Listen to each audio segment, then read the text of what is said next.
Oke, assalamualaikum warahmatullahi wabarakatuh, teman-teman semua. Jadi di video kali ini saya akan menjelaskan konsep percabangan di bahasa pemrograman Java. Jadi teman-teman, ada kalanya ketika kita membuat suatu program, pada suatu kasus kita ingin agar program kita itu memiliki alur, atau kita ingin suatu blok kode program kita itu hanya dieksekusi ketika keadaan tertentu terpenuhi. Misalkan begini teman-teman. Jadi kita buat file baru di sini, namanya percabangan.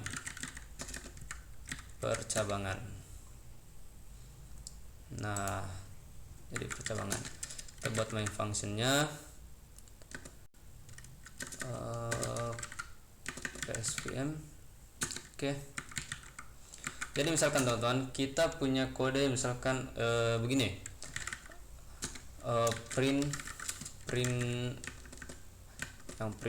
print lagi, aku suka gado-gado misalkan, aku suka gado-gado. Nah ini kan kalau dijalankan dia hasilnya mana hasilnya? Hasilnya lama juga ya. Nah hasilnya begini, aku suka gado-gado. Nah kita ingin aku suka gado-gado ini tampil. Jadi kita misalkan punya variabel begini, integer harga sama dengan 10.000, 10.000. Kita ingin aku suka gado-gado ini tampil ketika harganya lebih kecil dari 15.000. Nah misalkan kita ingin ribut juga nih. Nah kita ingin program kita begitu. Nah disitulah kita perlu yang namanya percabangan. Percabangan ini untuk mengontrol alur program kita. Nah itu terus ini percabangan ya, percabangan. Jadi sintaks percabangan di Java itu kita bisa tulis begini, if harga lebih besar dari 5.000, lebih kecil dari 15.000, maka print aku suka gado-gado. Nah coba kita jalankan. Nah harusnya hasilnya tampil ya, karena harga gado-gado kan 10.000. Terus kita cek di sini kalau harganya lebih kecil dari 15.000. Nah bagaimana kalau harga gado-gado itu misalkan 20.000? Nah misalkan kalau dia 20.000, jadi dia harusnya tidak tampil ya. Nah ini tidak tampil. Kenapa tidak tampil ya? Karena dia tidak memenuhi kondisi yang di sini. Nah terus teman-teman, di percabangan itu sebenarnya di bahasa pemrograman Java ya ada 3 jenis percabangan. Ada if, ada else, dan else if. Nah kita belajar yang kedua. Jadi if itu ada yang namanya juga else. Nah else ini akan dieksekusi kalau kondisi yang pertama ini tidak terpenuhi. Nah jadi misalkan di sini kalau dia tidak terpenuhi, maka kita print aku tidak suka gado-gado. Aku tidak suka gado-gado, tapi aku suka kamu. Anjing. Tapi aku suka kamu. Oke. Nah kita lihat hasilnya. Nah jadi ini ya, harga gado-gado 20.000. Kita cek apakah harga gado-gado di bawah 15.000, apakah harga gado-gado lebih kecil dari 15.000. Ternyata tidak. Nah terus berarti kita print yang ini, cetak yang ini, aku tidak suka gado-gado tapi aku suka kamu. Nah keren. Nah coba kita cek kalau harga gado-gadonya 10.000. Nah harusnya yang dieksekusi itu yang ini teman-teman, kode yang ini. Nah aku suka gado-gado. Terus teman-teman, bagaimana misalkan kalau kita mau mengecek lebih dari satu kondisi? Nah disitulah kita menggunakan keyword sintaks else if. Nah jadi kita bisa buat kondisi lagi. Misalkan harganya lebih kecil dari 5.000.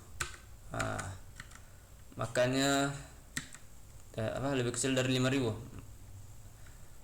lebih kecil dari 10.000 lah, lebih kecil dari 10.000.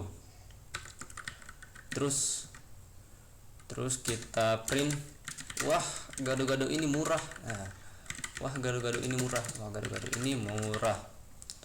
Nah coba kita cek, kita jalankan apa hasilnya. Aku suka gado-gado. Kenapa ini tidak dijalankan? Karena kondisi yang terpenuhi itu kondisi yang pertama.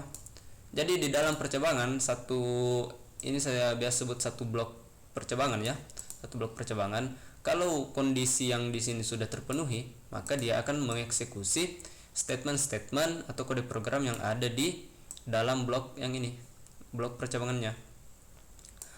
Tapi kalau dia tidak terpenuhi, kalau dia terpenuhi, nah kode yang lain ini dia tidak akan dieksekusi teman-teman, akan dilewati saja begitu.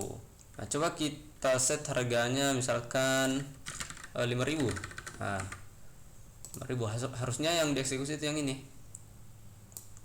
Nah kenapa begini, kenapa yang ini tidak dieksekusi?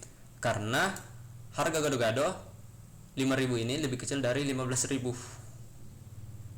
Nah jadi ini biasa disebut dengan logic error. Jadi kita tukar ya, kita tukar ini di sini, terus ini. Nah kalau begini harusnya dia jalan. Wah aku suka gado-gado. Kita lupa ditukar. Sebenarnya tadi juga jalan teman-teman, cuma kita bukan hasil seperti itu yang kita inginkan. Wah gado-gado ini murah. Nah terus kalau harganya 15.000, kalau harganya 10.000, kalau harganya 10.000, aku suka gado-gado. Coba kalau harganya 100.000, gado-gado apaan 100.000? Nah aku tidak suka gado-gado, tapi aku suka kamu. Jadi yang ini yang akan dieksekusi. Nah terus teman-teman, kita juga bisa meletakkan percabangan di dalam percabangan ya. Jadi misalkan kita punya variabel lain yang akan kita cek, misalkan di sini barang. Misalkan di sini barangnya makanannya itu apalah, ayam geprek ya, ayam geprek.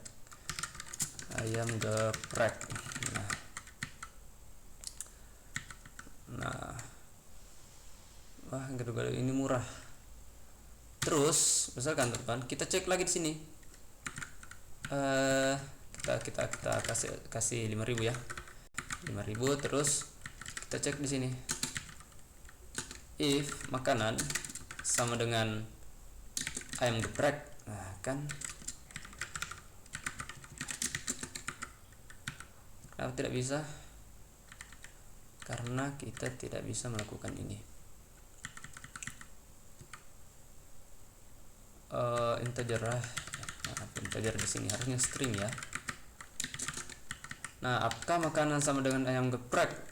Kalau makanan sama dengan ayam geprek, maka kita print saya juga suka ayam geprek. Nah harusnya nanti outputnya, wah gado-gado ini murah, terus saya juga suka ayam geprek. Nah oke. Nah betul.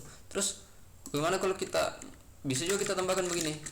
Nah terus kalau dia ini kan kalau sama dengan ayam geprek, berarti yang ini akan dieksekusi kalau makanan yang ini bukan ayam geprek. Nah misalkan, jadi kalau makanannya bukan ayam geprek, kita tulis mana ayam geprek, ayam geprek saya.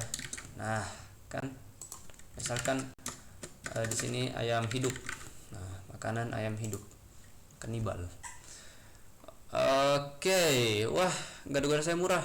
Nah ini murah, terus makanannya kan ayam hidup, tapi kita cek di sini apakah makanan sama dengan ayam geprek. Kan hasilnya false. Nah terus yang ini yang akan dieksekusi, mana yang geprek saya.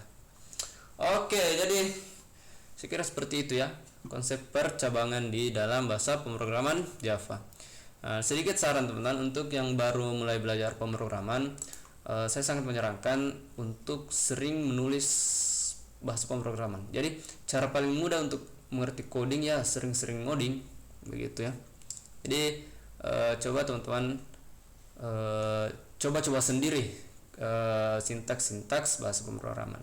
Coba coba sendiri. Misalkan di sini nanti diganti jadi apa, misalkan jadi kuda terus jalan. Nah ini kan error ya. Kenapa error? Karena variabel kuda tidak pernah didefinisikan. Nah jadi seperti itu ya teman-teman cara belajar pemrograman itu ya, kita harus sering-sering ngoding. Oke, jangan cuma dengar penjelasan tetapi tidak dipraktekkan. Oke, jadi sedikit tips itu ya teman-teman.